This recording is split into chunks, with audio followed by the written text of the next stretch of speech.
October 4th, 7:12 a.m. Portland Federal Credit Union. I stood at the ATM with my usual wool scarf around my neck, the one I've worn for years, when the screen blinked red and cut through the morning quiet. A message appeared, sharp, cold, and impossible. Account frozen, authorized by Lauren Pierce. Recent transfer, $42,600, Horizon Wellness Labs. Signature on file, Martha Reynolds. My name. My signature. But I had never signed anything. The hum of the machine seemed to fade. Even the autumn air felt different, as if the world had tilted just a few degrees away from what I'd always believed was safe. Before I could steady my breath, my phone rang. I answered, expecting something ordinary. Instead, my daughter's voice came through. Flat, practiced, unfamiliar. Give me the money, Mom. I deserve it. And if you don't, consider yourself out of the house. 3 hours later, she stood at the top of my staircase. And with a single motion, no hesitation, no tremor, she pushed me. I remember the sound of each step against my ribs more clearly than the fall itself.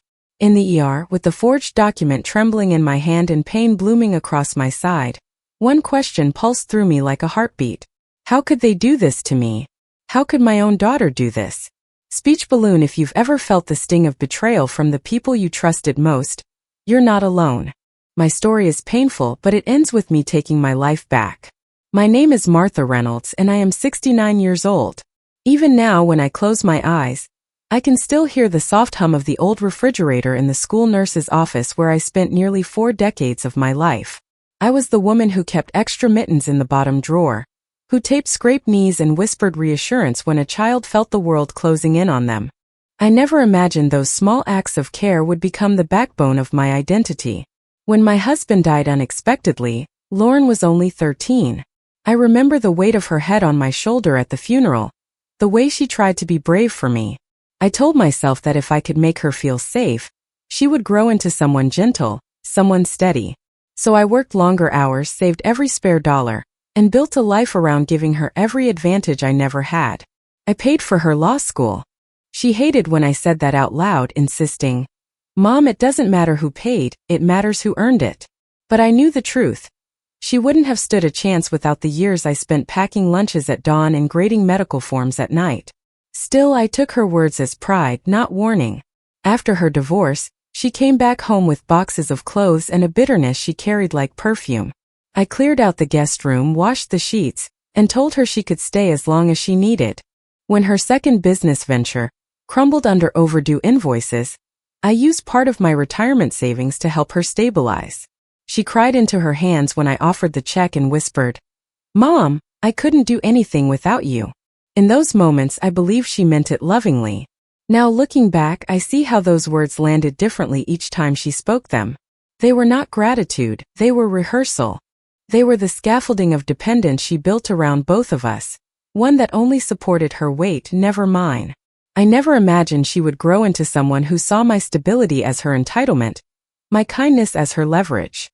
I never imagined my daughter, the child whose forehead I kissed before every exam, whose broken hearts I mended with warm tea and gentle truths, would become the person who viewed me not as a mother but as a resource waiting to be emptied. If you had asked me a year ago who Lauren was, I would have said, brilliant, driven, misunderstood, unlucky in love. I would have told you she was fiercely loyal, that she only snapped when she felt cornered. I would have defended her every flaw the way mothers do, smoothing over the edges she refused to soften herself. But that version of Lauren belonged to the story I had written for her, not the one she was writing for me. The real Lauren, the one I would come to recognize too late, was someone who believed affection could be withdrawn like funds, obligations transferred like titles, and a mother's love mined like an account that could never run dry. She learned early that I would bend rather than break, give rather than withhold, and carry more weight than anyone should be expected to bear alone. And slowly, quietly, she began to test just how much I would carry. The first crack didn't arrive with shouting or accusations. It came the way erosion comes, quietly, in a moment so small I almost missed it. It was late June, a warm afternoon with the kind of stillness that makes the house feel softer. I was in the kitchen, sorting through a modest stack of envelopes. The electric bill, a property tax reminder, a letter from the teachers' union. The window was open, and the hydrangeas outside were blooming a deep velvety blue. I remember touching one of the envelopes, its paper warm from the sun, when Lauren walked in holding her laptop against her ribs like a shield. She didn't sit. She lingered at the threshold, watching me in a way that felt evaluating rather than curious. "Mom," she said in a tone too calm to be casual, "I've been looking at your financial habits." I laughed softly, thinking she was teasing. "My habits? Lauren, I pay my bills on time. That's about as exciting as it gets." But she didn't smile. She stepped closer, the laptop opening with a snap. "Things are different now," she said. "You don't understand how quickly things can spiral if you're not careful. Let me handle everything." She spoke like someone receiving a promotion, not offering help. I kept my voice steady. "I've managed my own accounts for nearly 50 years. Your father and I." She exhaled sharply through her nose, as though I had proven her point. "Mom, please. You're making this harder. You could miss something important. It's better if I take over. I'll streamline all your accounts and passwords." That word again, streamline. Something about it felt rehearsed, as if she'd practiced it the night before. I hesitated, holding the property tax envelope between my fingers. It was a familiar weight, grounding. But Lauren reached out and gently tugged it from my hand, her thumb grazing the edge of the paper. "Let me help," she said. "You shouldn't be worrying about paperwork at your age." At my age? The word settled in my chest with an unexpected heaviness. I was only 69, still walking a mile each morning, still keeping my own garden, still remembering the dosage chart for children's acetaminophen without checking twice. But Lauren spoke as though I were already drifting into forgetfulness. I reminded myself that she was a lawyer now, someone used to taking charge. I told myself she was being protective, not dismissive. I told myself she might simply want to lighten my load. So I let her collect the envelopes. I let her stack them into neat piles, photograph them, and type notes into her laptop. I watched her face, focused, efficient, unreadable. When she finished, she said, "See, you won't have to worry anymore." But her tone didn't sound like comfort. It sounded like ownership. That evening she returned the envelopes to me, but now they were in a new order, one I didn't choose, one she didn't explain. A quiet rearranging of my life disguised as help. I made tea in my old mug, the chipped one with the faded pine trees, and tried to let the steam calm me. But something about the day clung to me like a thread caught on a nail. I couldn't quite place it, but I felt the faint tug. A few days later she said it again. "Mom, I'll handle it." Always with a softness that asked me not to argue. She began looking over my shoulder when I paid for groceries. She asked for my online banking password just in case. She reminded me twice that I'd forgotten to sign a birthday card, though I knew I had set it on her desk the night before. Small things, harmless things, so easy to dismiss. But sometimes a crack begins as something you can barely see. A change in pressure, a shift in tone, a hand taking something you didn't realize was yours. And looking back, I understand that June afternoon for what it truly was. The moment my daughter stopped asking and began assuming. The moment I mistook control for care. The moment the first fracture appeared, quiet, thin, and patient. A fracture she expected I wouldn't notice until it was far too wide to cross. The tension didn't arrive like a storm. It drifted in slowly, the way fog seeps under a door, soft enough to ignore at first, then suddenly everywhere. Small changes, small humiliations, each one easy to excuse on its own. But taken together, they formed a pattern I should have seen sooner. It began with the mail. One morning I heard the familiar clatter of the mailbox flap, but when I went to retrieve the envelopes, Lauren was already standing in the hallway, sorting through them with a briskness that felt out of place in my quiet home. "I'll take care of these," she said without looking up. I reached out instinctively. "I can." "Mom," she interrupted, sliding the envelopes into her tote bag. "Mail is confusing these days. Scams everywhere. You could throw away something important." Her tone was clipped, administrative. She didn't explain which pieces she planned to keep, or why she suddenly needed to filter them. I told myself she was being protective. But that evening, when I saw her sitting on the couch opening letters addressed to me, my name, my information, something inside me tightened. Still I said nothing. Then it was my passwords. One afternoon she appeared at the kitchen table with her phone in one hand and a notepad in the other. "I changed all your passwords," she announced as though she were rearranging the furniture. "You had them written on sticky notes. That's dangerous." "I only wrote the Wi-Fi one," I said quietly. She dismissed the comment with a wave. "It's done. Don't worry about it." I watched her write something on the notepad, then tear off the page before I could read it. She slipped it into her pocket, patting it gently with a little smile, as if tucking away a secret. A few days later my phone stopped working. It wouldn't turn on no matter how long I held the button. I found Lauren in the living room, scrolling through her laptop. "Lauren, my phone." "Oh, that," she said. "I turned it off. You spend too much time stressing over messages. You don't need that." "I didn't ask you to." "Mom, I'm trying to help you."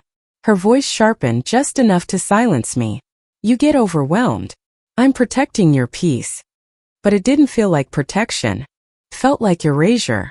Then came the comments, small, cutting observations disguised as concern. "Why do you need a new robe at your age?" "Mom, you shouldn't buy so many groceries. You don't eat that much anymore." "You don't need fresh flowers. They're a waste for someone who's home all day." The worst part was the practiced gentleness in her tone, as if she were explaining things to a child. Each remark chipped away at me, but none felt like enough to confront. I kept telling myself she was struggling after the divorce. She was tired.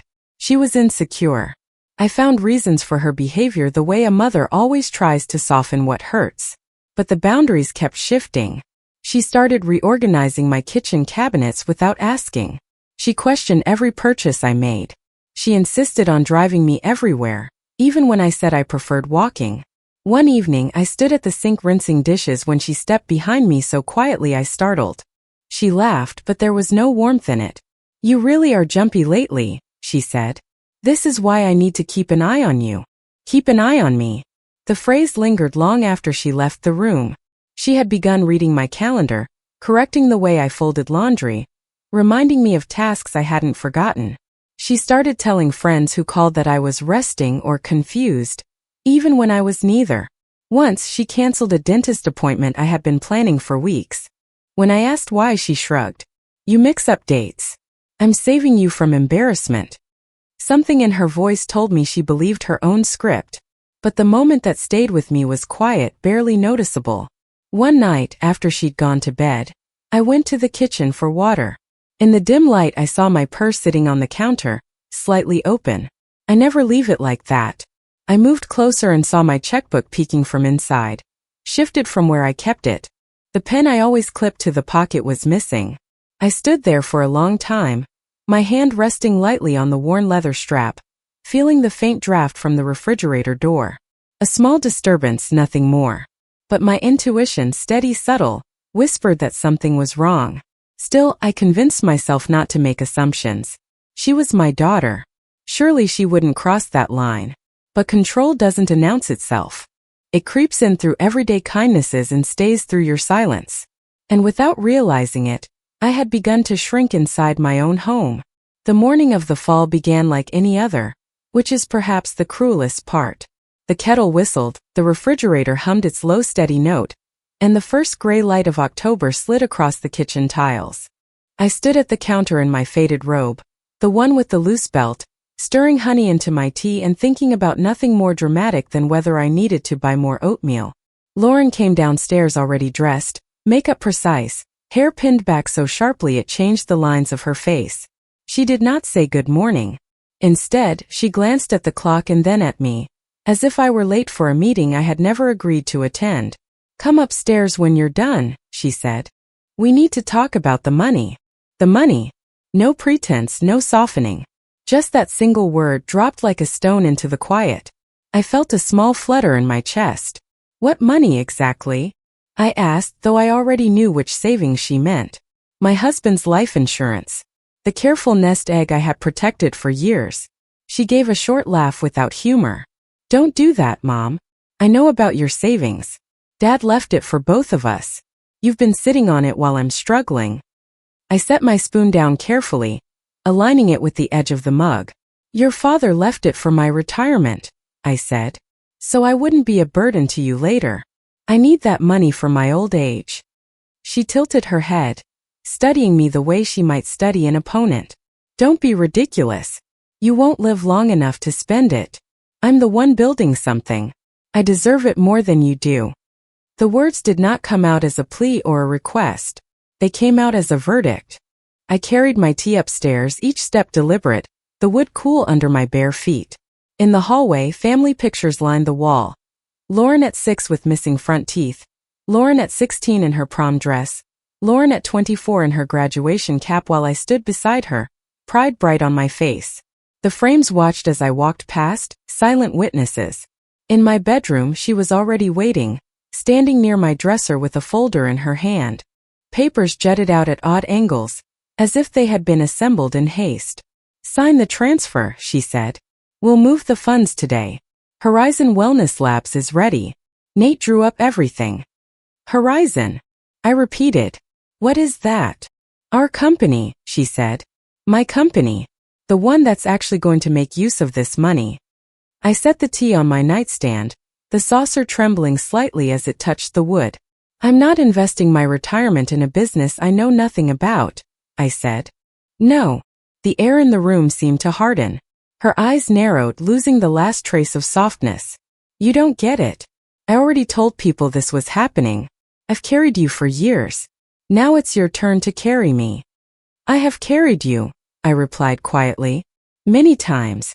But this, Lauren, this isn't help. This is risk I can't afford." For a moment I thought she might argue, might pace, might plead. Instead she stepped closer, the folder still in her hand, her voice suddenly low and controlled. "Give me the money," she said. "I'm not asking. I'm telling you how it's going to be." I shook my head. "No." The hallway behind me seemed to shrink. I became aware of my own breathing, the thin cotton of my robe, the distant ticking of the bathroom clock. She moved past me toward the staircase, then turned back, her face unreadable. "If you won't do it willingly," she said, "then maybe they're right. Maybe you really are slipping. Maybe you shouldn't be in charge of anything anymore." "Who is they?" I asked. She did not answer.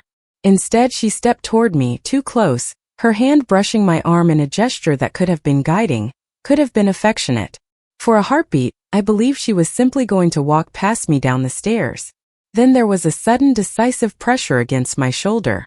Not an accident. Not a stumble. A push. I felt the world tilt as my heel missed the first step.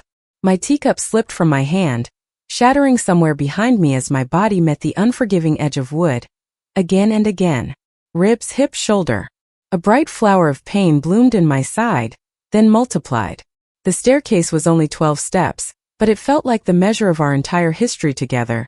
Every board a year I had believed we were on the same side. I tasted dust in my throat and metal on my tongue like tin. When I landed at the bottom, the ceiling swam above me in a blur. I heard my own breath, ragged and thin, and the distant sound of Lauren's calm voice. "She fell," she told the 911 operator. "My mom loses her balance all the time. Please hurry." Those words, "She falls, she's confused," cut deeper than the impact. In that moment, lying on the floor of the home I had built, I understood that the fall was not the beginning. It was the moment her private plan finally stepped into the light. The hospital room smelled like antiseptic and overbrewed coffee. Machines hummed in low tones around me, and every breath reminded me of my ribs with a dull, insistent ache. I watched the curtain sway with the air from the vent and tried to focus on that instead of the pain. Lauren sat in the chair by the window, scrolling on her phone. She looked almost bored. No red eyes, no shaking hands, no daughter who had nearly lost her mother. Just a woman killing time between obligations. A nurse came in, a woman with tired eyes and a badge that caught the fluorescent light. She smiled at me first, then turned to Lauren with the practiced warmth of someone who had seen too much. "How are we doing this morning?" she asked. Before I could answer, Lauren spoke over me. "My mom gets confused," she said smoothly. "She is forgetting things lately. She fell again. This keeps happening. Again. Keeps happening." The nurse's eyes shifted back to me. Her smile dimmed, reshaped into something professional and cautious. I saw it clearly, as if someone had flipped a switch above us. In a single sentence, Lauren had painted me as unreliable, fragile, unfit to speak for myself. "I do not fall all the time," I said, my voice quieter than I intended. "I tripped on the stairs. That is all." Lauren gave a small pitying sigh. "Mom, you do not remember last month? The porch step? The near miss in the kitchen? You forget it is not your fault." She looked at the nurse as if to say, "You see?" The nurse made a note on her tablet. Not a large gesture, just a quick movement of fingers. But it felt like someone inscribing a story that did not belong to me. I closed my eyes for a moment. Behind my eyelids I saw the ATM screen. Account frozen. My name. My forged signature. $42,600 gone to a company I had never heard of. I opened my eyes again. "Could I see my chart?" I asked. Lauren's head snapped up. "Mom, there is no need. I am handling everything. Just rest." The nurse hesitated, caught between us. "It is my chart," I said more firmly this time. "I want to see what it says." The nurse nodded slowly. "Of course. We can print a summary for you." Lauren's jaw tightened. She stood abruptly, the chair scraping the floor. "I am going to get coffee," she said. "Mom, do not stress yourself. You are not thinking clearly yet." When she left the room, the air seemed to shift. The nurse lingered for a moment, then stepped closer to my bed. "Do you feel safe at home, Mrs. Reynolds?" she asked in a low voice. The question sat between us, heavy and undeniable. In that instant, something inside me snapped awake. Not with rage, not with panic, but with a cold, precise clarity. This was not about a single fall. This was not about concern.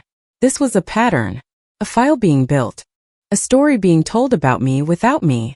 I thought of the collected mail, the changed passwords, the canceled calls, the quiet way my life had been folded into hers. I saw Lauren at the top of the stairs, not startled, not horrified, just calculating. "No," I said finally, answering the nurse. "I do not feel safe."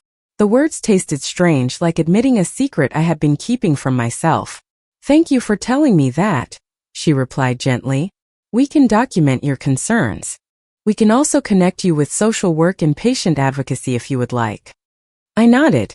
A small motion, but it felt like the first step onto solid ground. When the nurse left, I stared at the closed cabinet across from my bed. Inside it were my clothes in a thin hospital bag, my robe folded on top, my old scarf tucked into the corner. Familiar things waiting quietly, as if they knew I would not be stepping back into the same life. I reached for the remote and slowly closed the metal cabinet door with the press of a button. Watching the reflection of my face shrink and disappear as it shut, felt like closing a chapter. In that moment, I made myself a promise, clear and simple as a signed line on paper. Never again would I hand over my life without reading the fine print. Never again would I confuse control with care. Never again would I let my daughter speak as if she owned my story. Whatever came next, I would meet it awake. Lying there, I finally saw the outline of it. Lauren had not simply snapped that morning. She had been building a paper version of me that looked weak and unreliable, easy to move aside. If people believed I was confused, my words would never weigh as much as hers. I looked at my hands on the blanket.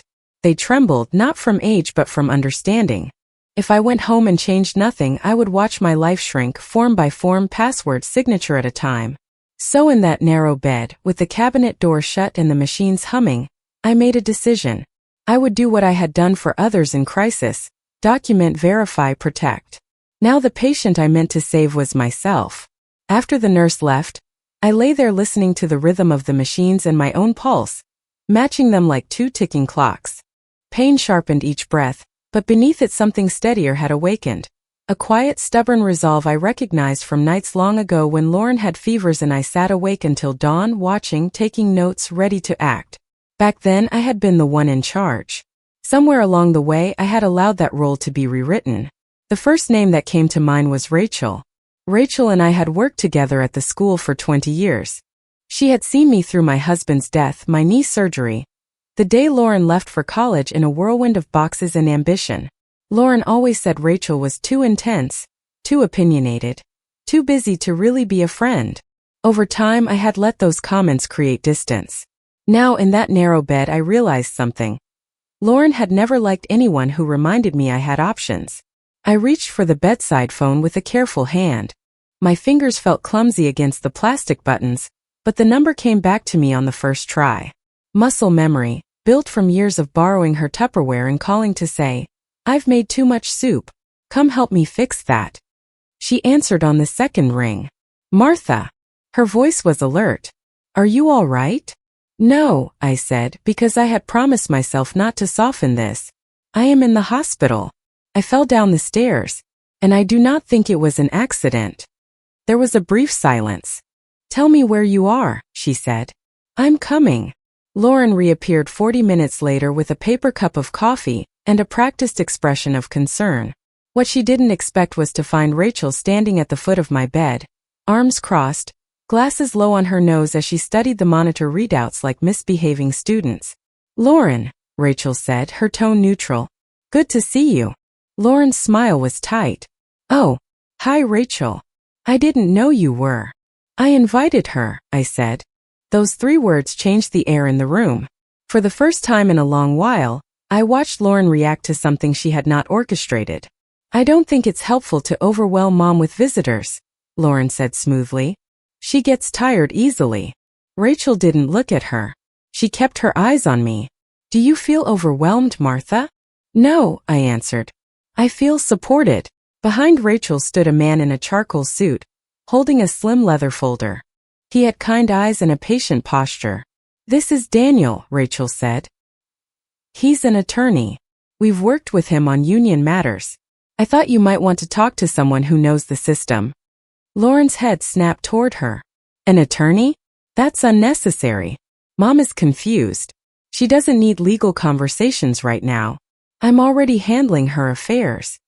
Her words landed heavily. Her affairs. Daniel inclined his head. "Ultimately, Ms. Reynolds decides what she wants. My job is to make sure she understands her choices." "It's what I want," I said quietly before Lauren could answer. Lauren pressed her lips together. "Fine," she said. "But I stay.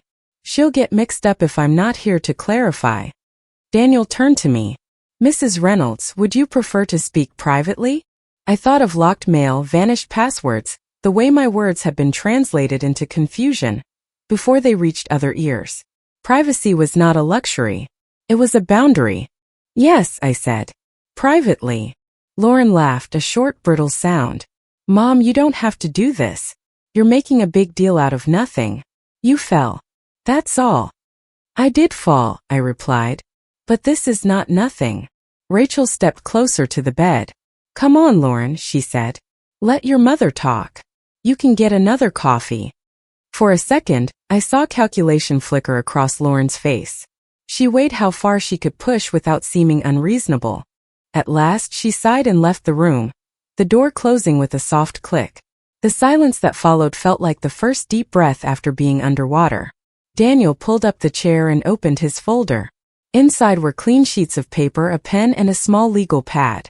"Mrs. Reynolds," he said, "Rachel told me you're worried about your safety and your finances. I'd like to ask you some questions and explain a few options. Is that all right?" "Yes," I said, my voice steadier now. "Because I think my daughter is trying to move my money without my consent. And I do not want that to happen." As I spoke, I felt something settle into place inside me. Not anger, not revenge, just a firm, clear line. This was my first decisive step. Not a shout, not a scene, but a simple sentence under fluorescent lights, recorded in ink and memory. I was no longer asking to be believed. I was beginning to document the truth. For years I had written reports for injured children, careful, factual, precise. Now I would write one for myself, and I would sign it also. The morning after our meeting with Daniel, I was discharged from the hospital. Lauren assumed she would drive me home, but when she pulled up to the curb, she saw Rachel's car already there, trunk open, my small overnight bag inside. I watched her expression shift. Confusion first, then annoyance, then something colder. "Mom," she said through the open window, "get in my car. We need to talk about next steps." "I'm riding with Rachel," I said. Her jaw tightened. "You don't get to make impulsive decisions. You're vulnerable right now." Daniel stepped forward from behind Rachel's car. "Mrs. Reynolds made this decision last night, Miss Pierce. And as of this morning, She has formally revoked all verbal and implied permission for you to manage her affairs." Lauren stared at him, then at me. "Mom, what have you done?" What I had done, quietly and without theatrics, was reclaim my authority. That afternoon became a long, meticulous sequence of actions, procedural, documented, irreversible. First, Daniel helped me set up a temporary residence, a small furnished room in a short-term rental Rachel found. I signed the lease with slow, steady strokes, feeling ownership return to my hand. Then we drove to the bank. Inside Portland Federal Credit Union, the same branches of fake ferns and the same faint scent of copier toner greeted us. But this time I was not alone. A bank officer named Helen ushered us into her office. I slid my ID and the forged transfer authorization across the desk. "This is not my signature," I said. Helen compared the paperwork with my signature card, frowning. "No, it isn't." Daniel spoke next. "We need all accounts frozen immediately, pending investigation. And we need full printouts of every transfer and login for the past 6 months." Lauren had always believed I acted slowly, that I avoided conflict. She never accounted for the fact that I spent 40 years filing incident reports with precision. There is nothing vague about a nurse's documentation. Within 30 minutes, my accounts were secured under new credentials that only I and the bank officer knew. Daniel arranged dual authentication keys to protect them, small physical tokens that clicked in my palm like tiny anchors. Next came the house. Standing in a quiet corner of the lobby, I signed the papers to place my home into a living trust, one Lauren had no access to. The property that had sheltered her since childhood was no longer open terrain. It had borders again. By late afternoon, we had submitted an elder financial abuse report, attaching copies of every suspicious statement, every forged file we uncovered, every inconsistency in her explanations. Each one a small stone placed on a growing pile. The final step that day was the protection order. The courthouse was nearly empty at that hour. The fluorescent lights buzzed overhead, and the clerk's keyboard clicked steadily as she entered my information. She asked if I felt threatened. I told her the truth. Yes. She handed me a temporary order while the judge reviewed the full request. I held that paper with both hands. It felt impossibly light for something carrying so much weight. Lauren didn't hear any of this until the next morning. She arrived at my empty house expecting me to be inside. Instead, she found 2 investigators parked at the curb. They approached her calmly, professionally, as she stepped out of the car. "Miss Pierce," one of them asked, "we need to speak with you regarding multiple allegations of financial fraud, identity misuse, and unauthorized access to protected accounts." I wasn't there to witness her expression, but the investigators later summarized it in one word: stunned. They read her the list of concerns, each one documented, time-stamped, verified. The transfer to Horizon Wellness Labs, the forged signature, the bank login from her device, the password changes, the recorded statement she'd made at the hospital, the recent attempt to apply for an advance loan under my name. When she tried to call me, when her number lit up on my phone screen in the small rental in Kennewick, I let it ring. I owed her no immediate explanation, no soothing, no motherly instinct to smooth the sharpness of her choices. That same afternoon, Daniel subpoenaed Horizon Wellness Lab's financial records. They were sloppy, unfinished, and incriminating. Nate, her so-called business partner, fled the state within days. Their accounts were frozen. Their investors backed out. And Lauren's failure to disclose legal trouble on her professional license resulted in its suspension, then its permanent revocation. She tried to claim I was confused. She tried to claim she had been acting out of concern. She tried to claim she was overwhelmed. But her own documents contradicted her. Her plans collapsed not because I fought loudly, but because truth held its own shape once exposed.